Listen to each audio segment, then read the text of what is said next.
I wanted to take a minute today to talk about and acknowledge the global pandemic of the coronavirus, the COVID-19, whatever you want to call it.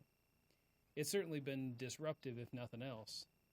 But at least in our area right now, it hasn't really become an overwhelming force for EMS in that almost everybody is able to respond. We don't have a whole lot of crews called off or quarantined or sick right now. We don't have an overwhelming number of people that are calling 911 for COVID-related complaints. And so right now, it remains scary, and it remains something that is out there, and we can sort of see the tidal wave coming. But we're not actually wet yet. So I wanted to acknowledge that and talk about it a little bit because it's certainly not far from anybody's mind at any point. And it's been a hard couple of weeks really. And we'll have to see what comes up the next couple.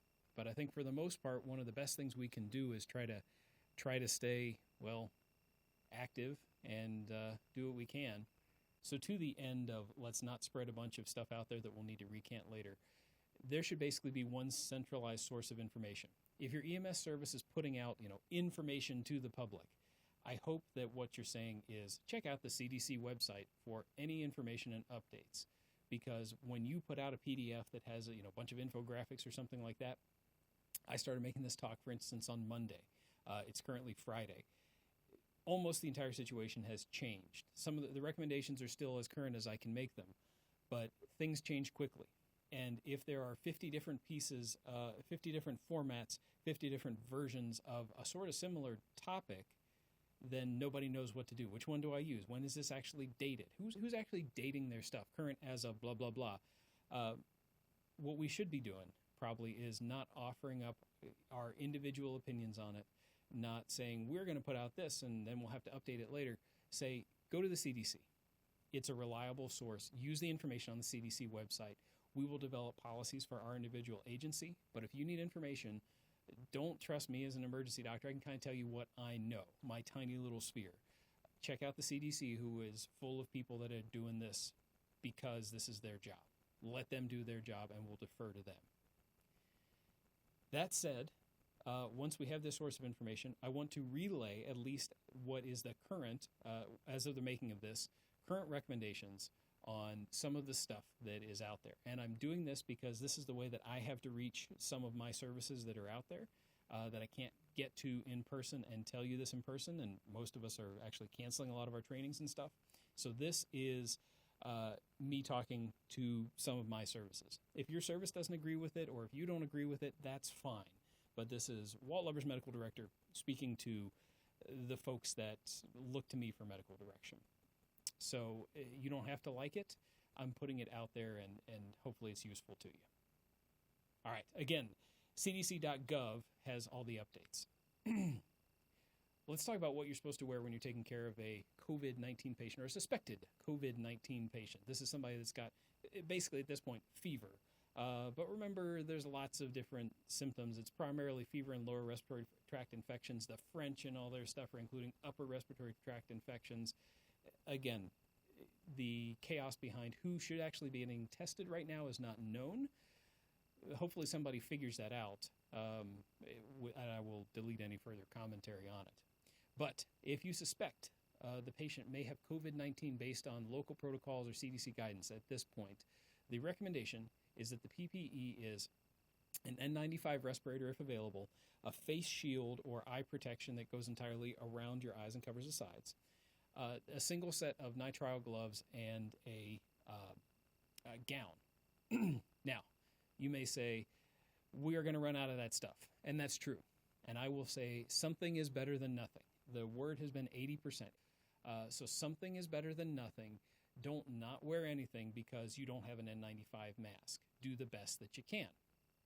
What does that mean from a practical standpoint? Well, N95s are the thing that's obviously been hardest to get thus far, and the thing we're going to run out first of. One of my services asked the other day, we have about a dozen. Okay, well, that's literally if everybody uses one and you show up to a cardiac arrest, we've burned them in 2 patients, maybe 3. And that's all we got. And they're not going to be any more coming, at least for any substantial length of time. So what do we do? How can we make this stuff work in the meantime? Recommendation, if you don't have an N95 mask, you can use a simple surgical mask, the kind with the little loops, or you can tie it or whatever. Face shield is ideal. You could also use simple protective glasses. So we are going to run out of face shields. If you don't have them already, what I would suggest is that you should have some sort of eye protection with you at all times when you're making EMS calls, because that's a thing that you should do. Simple glasses, I like glasses, of course, I wear glasses, but are not sufficient to completely protect you. So you should have a set of eye protection. These are actually relatively inexpensive prescription safety glasses. These cost like $30 or something like that. And now I've got glasses that I can wear that actually give you eye protection and still let me use a prescription on it. And again, these are relatively inexpensive. You can just buy them online if you have your prescription, which you can get. So safety glasses or some sort of face shield or visor are useful, and you should wear them if you don't have access to the plastic thing. If you want to wear the plastic thing over top of regular glasses, that's fine too. Gloves should not be in short supply, at least as best as we can tell right now for most of our services, because you're still just going to use one set of gloves. There's not really a big change there. How about the gown? You're probably going to run out of gowns because most of us don't really have them.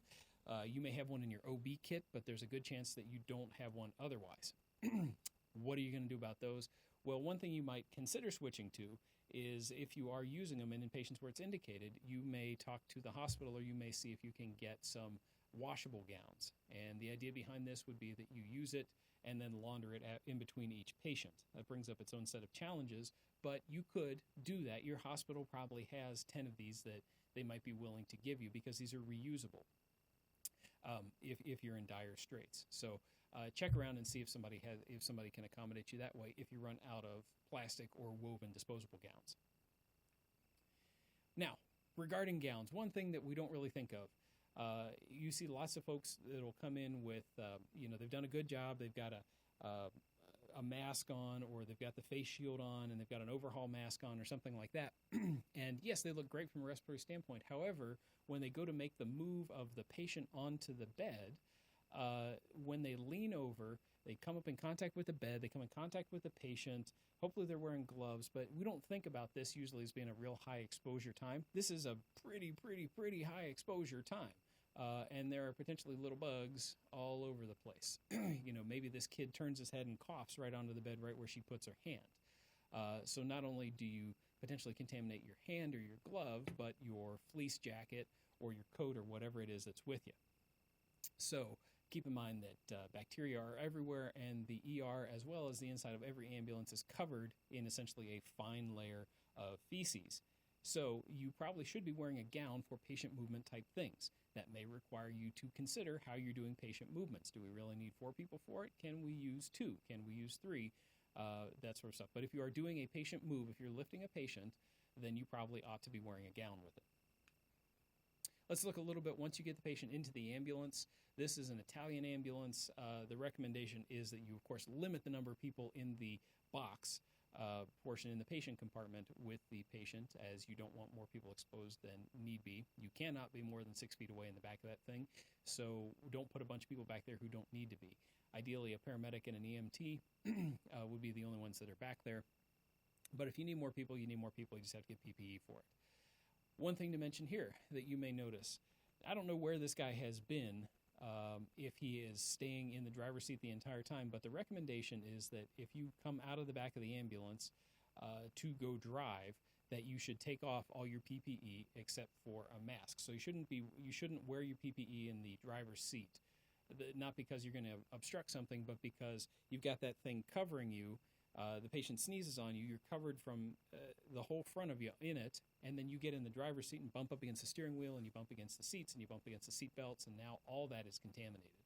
So don't wear your PPE in the front. When you get out of the back of the ambulance to go around, take the PPE, take your PPE off, and when you get out of the back of the ambulance, take your PPE off, and only should you leave a mask on if you are unable to physically separate the driver's compartment and the patient compartment of the ambulance. Now, if you have that door and you can close it and you can separate the ventilation system, then you don't have to wear a mask necessarily. Most of our ambulances don't do that. There's probably a window, a door, or some kind of passageway between those two things, and you're not going to be able to physically close it. If you can physically close it, do. If you can't, then you should wear a mask even when you're driving. At least that's the recommendation right now. For the ventilation, you should be doing all fresh air.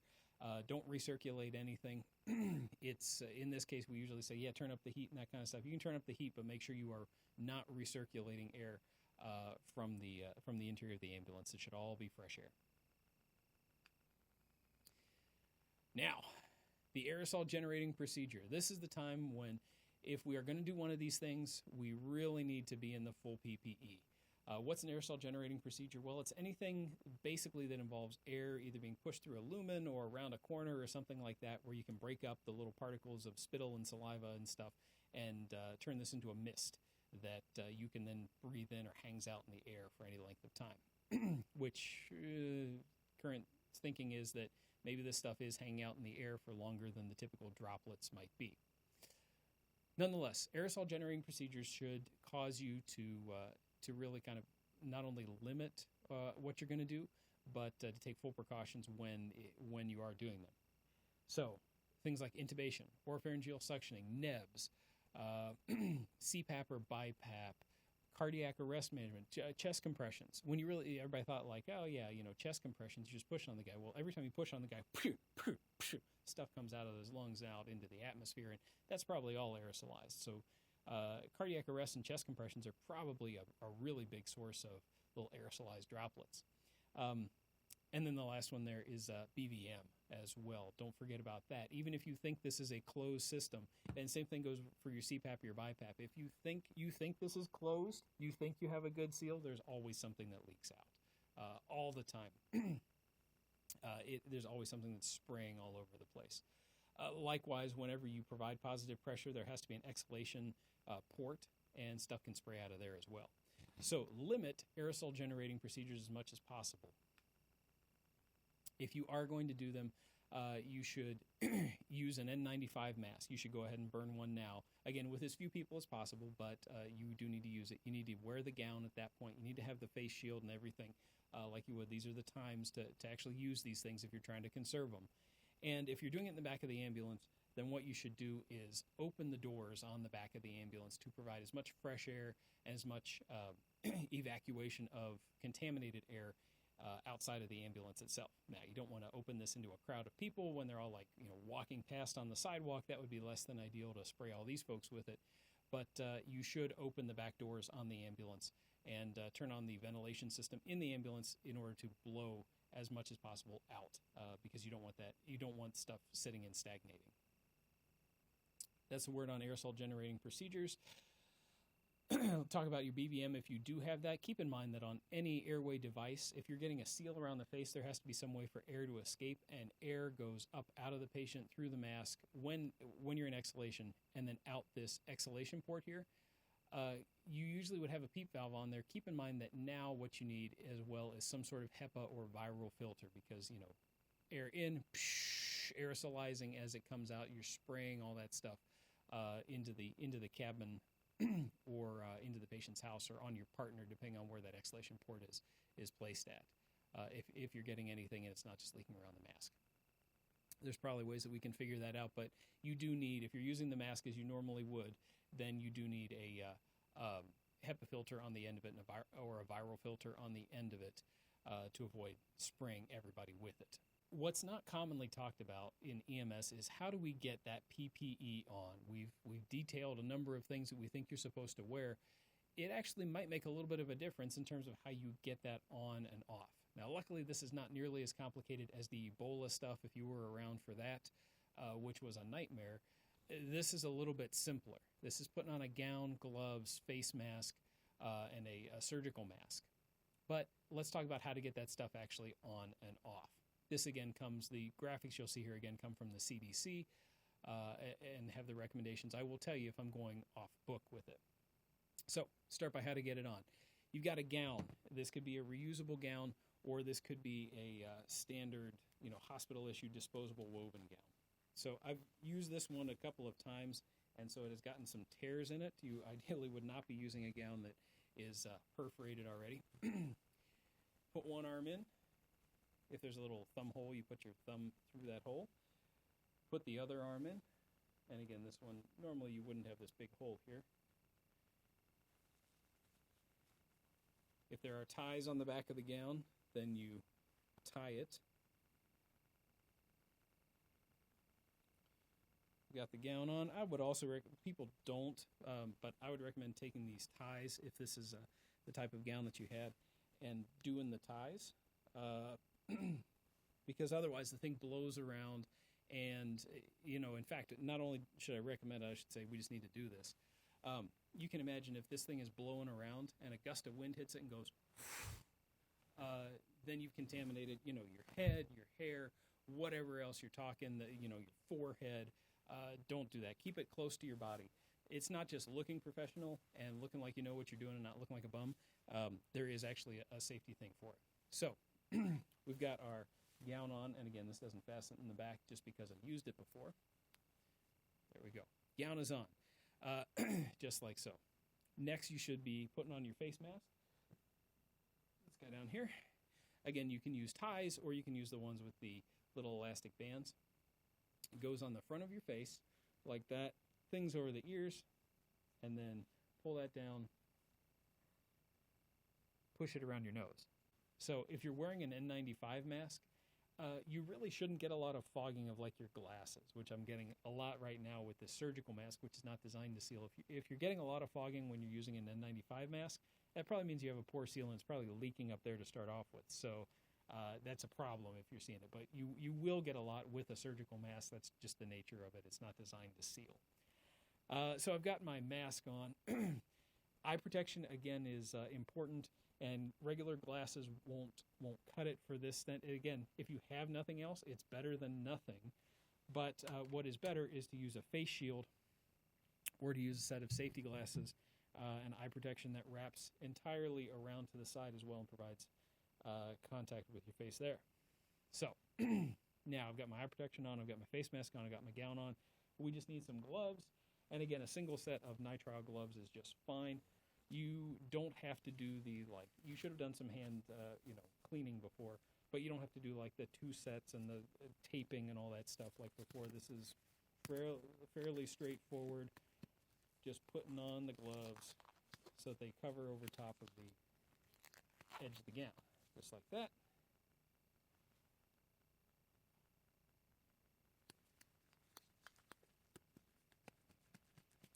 And again, all this is being done away from the patient. So none of this stuff should be contaminated. This should all be clean. So you theoretically could, touch any of this. As soon as you walk into the patient room, or as soon as you get within that 6 feet of the patient, or touch anything, then it's contaminated at that point, or you should assume it's contaminated. So they're almost set. I've got my gloves on. I've got my mask or my face shield on. I've got my facial protection on. I've got my gown on. How do you get that stuff off? This is probably the more tricky thing. If you were to put these on in almost any order other than just making sure that your gloves go on the right way, then that's probably not that big a deal. By the way, if you're going to be doing aerosolizing procedures, it may be a good idea to put on 2 sets of gloves. My reasoning behind that, and this is my reasoning, is that you may want to peel off a glove so that you can touch something. Otherwise, you could touch the keypad, or you could touch the ambulance handle or something like that. 2 sets of gloves is probably not a bad idea if you're doing the high-risk stuff. How do you get that stuff off? This is probably the time when we're really more likely to get exposed, and I think that's been meted out in actual studies, where the time when you get exposed to stuff is when you're taking this garb off. It's not while you're wearing it. It's not that you messed up. It's while you're taking it off. So how do you get that stuff off? Well, it makes a difference if it's a washable gown or not a washable gown, and I'll show you why in just a second. Let's take the washable gown stuff first. So in this case, you want to take the gloves off beforehand. So I will take and grab the cuff on this. Remember, this is all kind of closed up, so I'm going to grab the cuff here with my dirty hand and peel that glove off. I've got that peeled off, and if I've got a second one, let's just take it this way. I've now got an exposed hand, I'm still holding on to this with this side. What you want to do is reach your finger underneath the glove to what is theoretically a clean section of your gown and your glove and rock that forward. Now, you're almost certainly going to bump into some of the dirty parts of the other glove, but if you've turned them inside out, then that should theoretically be cleaner. It'd probably be a good idea to do a little hand sanitizer or wash at this point because you've probably come in contact with some of it. Now, after you get the gloves off, again, this is assuming you're using a disposable gown, you're going to remove your eye protection. Keep in mind that everything on the front of you is contaminated because germs, only travel in two-dimensional planes, and going out of that two-dimensional plane is going into a different dimension for them, and it's really a wicked experience. I'm kidding. Germs essentially assume that everything on the front of you is contaminated. So this part of your eye protection is contaminated. Theoretically, this part back here is not. So I'm going to grab the earpieces themselves and rock them forward. And again, just slide it forward. If you touch up here, that's contaminated. Got that off. You may be tempted to remove your mask next, but hold off because the next thing we're actually going to do is remove the gown part. So assuming this is a washable gown, what you do is reach back with your theoretically clean hands, grab the back of the gown, do any untying that you need to do, and pull it off of you that way. Pull your hands out like so. Now, again, you're going to contact parts of the gown with this. This is a good time to do some more washing. You can put the gown on the ground first or whatever it is that you want to do, but you're going to need to do some hand cleaning. The last section here is removing the mask. Keep in mind, again, dirty, clean, theoretically, back here. So we take and move it forward that way. Again, good idea. If you're taking off the gown in that fashion and it bumps against your hands, like now your hands are contaminated theoretically, so you probably should be washing them in between the taking off the gown and the touching your face to remove the mask. Let's talk about if this is disposable. This time I am gowned up in a woven or plastic thing that is designed to be ripped off of you, basically. It's not designed for you to reach back and grab stuff. It's a little bit different in terms of, if you remember, with the washable gown, you took off your gloves first and then you reached back and you peeled the thing forward over top of your gloves, and that was the recommendation there. I would actually say that this is probably a cleaner way to do it. So, in this case, I got my gloves on. I walked out of the back of the ambulance. I'm ready to get in the driver's seat. Or I'm done with the patient. I'm walking out of the hospital. In this case, take the gown, grab the front, and pull forward and pull that thing off. What I'm actually doing here is keeping my hands out in front of me, like so. I'm going to pull my hand back, and as I do so, the whole thing is going to be protected by my glove and by the inside of the gown. So the only thing that is going to come in contact with the dirty outside part of the gown is my gloved hand. Same thing there. I'm again going to peel forward, and none of my clean arm or clean hand has touched the dirty outside of the gown. That's great. Okay, I've got the thing off. I've pulled the whole thing off. Now I've got these gloves on and the mask and the face. At this point, gloves are dirty, absolutely. What I would do is take and grab the dirty part of the glove with my other hand, get some fingers under there, pull that thing forward, and now I've got a clean hand here. How do I get this glove off without touching anything? Take my finger, put it along my clean hand, and yes, there might be a little bit of exposure. If you left a tab of your glove up there, it might be okay. But I'm going to slide my finger back behind, and again. Now my hands are clean. I can take off the rest of my stuff. I take off the eye protection first, grabbing the backs, not the front, which is contaminated, grabbing the backs. And then I'm grabbing the back of the ties or the earpieces on the mask. Now, I've probably got something on my hands. Good idea before I grab my glasses or anything else. Let's go and wash my hands. Hand sanitizer, hand sanitizer, hand sanitizer. I'm clean. My clothing have stayed clean. My face is clean. Everything else is clean with me. I can put my stuff back on, and we're ready to go. All right.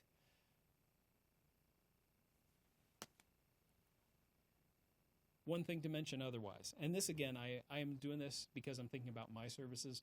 If this doesn't apply to you, then this doesn't apply to you. But in a couple of my services, and more than a couple, at least 3, it may become important for you to know how to use a ventilator around this COVID thing, or at least around suspected patients with it, because we're going to be doing some transports with them. So how do you get somebody from your ventilator, or how do you get somebody from a hospital ventilator to your ventilator, and then from your ventilator to the hospital ventilator when you get to the receiving facility? And if you think, oh, I don't deal with ventilators, well, you very well might. If you are even from a 911 ambulance service that services your county and goes to a rural access hospital, there's a good chance somebody may get intubated and you need to transport that person. And it's either bad weather or nobody's flying these COVID people, which is a thing because you don't, if you think it's bad in the back of an ambulance, you really don't want to be in a helicopter with it. Anyway, there's a good chance you may have to transport one of these guys. So you got to know what to do around the ventilator and keep yourself safe. Here's a basic ventilator setup with a patient. When air goes into the patient, that's cool. It should be clean air, theoretically. When air comes back up out of the patient, it has to go through the exhalation limb of the circuit. And that's either going to blow back into the ventilator, which maybe there's a filter on the end of it, depending on what you've got, or it just exhausts into the room. The problem is if that person has viral particles in their secretions and in their airway, theoretically, then those travel up the tube with you and back out the exhalation port into the room and spray whoever happens to be on the end of it. Now, that's less than ideal. And so the way that we can mitigate that is that every exhalation port of something we're using to breathe for a patient needs to have a viral HEPA filter on the end of it. And that will keep us from spraying each other with the exhalations of the patient. That's cool, good. We've protected ourselves. There's one other problem, though, and that is when we're doing the switch from ventilator to ventilator, think about the way that often happens. You get your ventilator set, you turn it on, you got your settings all done, and you're all right, hope this works. You got your tube, the hospital disconnects their ventilator, the thing's still blowing, psh, psh, psh, psh, and you sneak your tube back on there. You sneak your ventilator circuit on the end of the tube. That's cool, except there was probably some amount of particles, some amount of secretions, something that has contaminated the end of that piece of ventilator tubing, even if it's got like the kind of Y connection on it. And so when you take the ventilator off and it sprays stuff out there as it tries to give a breath, you are essentially exhausting the entire room with a fine particulate mist from everything that was inside that guy's ET tube. Likewise, if you have the patient on a ventilator that has some PEEP, even 5, 6, 7, 8 of PEEP, when you pop that tube off there, then the patient is going to exhale that PEEP. That's all going to go, and he's going to get stuff, secretions, aerosolize out the end of his endotracheal tube. So you can't prevent that from not happening unless you do the following thing. And this is probably good practice to start with whenever we're transferring a patient from one ventilator to another. And I really got to credit Air Care and Bill Hinckley with really bringing this to my attention. When we have somebody that we are intubating, that we are ventilating with PEEP on a ventilator, what we should be thinking about is doing the following. Before you disconnect the ventilator, but as you're ready to go ahead and take a big Kelly clamp, a big snap clamp, and clamp the ET tube. You got to go above where the pilot balloon comes off so that you don't damage that thing and wreck it. But clamp the thing so that you maintain your PEEP underneath it. You put a clamp here. PEEP is maintained underneath here. You haven't de-recruited anything as the lungs collapse. But also it prevents the little viral particles from spraying all over the place, which is good. You've still got this little bit up here that is likely contaminated, though. So before you take the hospital's ventilator tube off the end of your endotracheal tube, what you need to do is put the ventilator on pause. Now, you got to be basically ready to go because, yes, this patient will need to get ventilated, but in the 5 seconds it's going to take to switch you over, it'll be okay if the patient is paused and does a breath hold for that short period of time, especially if they're maintaining the PEEP through keeping the thing clamped. So, clamp the tube. Outside hospital, pause the ventilator, disconnect the thing, and then switch over to your ventilator system. You can keep yours running at that point, by the way, and then unclamp the tube, and the patient's ventilating again, and we've maintained essentially a closed circuit the entire time. We haven't sprayed each other with all sorts of little COVID particles.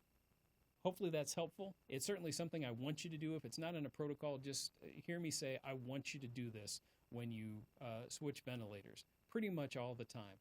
Clamp the tube first, pause the ventilator before you disconnect it, and then make your switch happen real quick. Start them on your ventilator.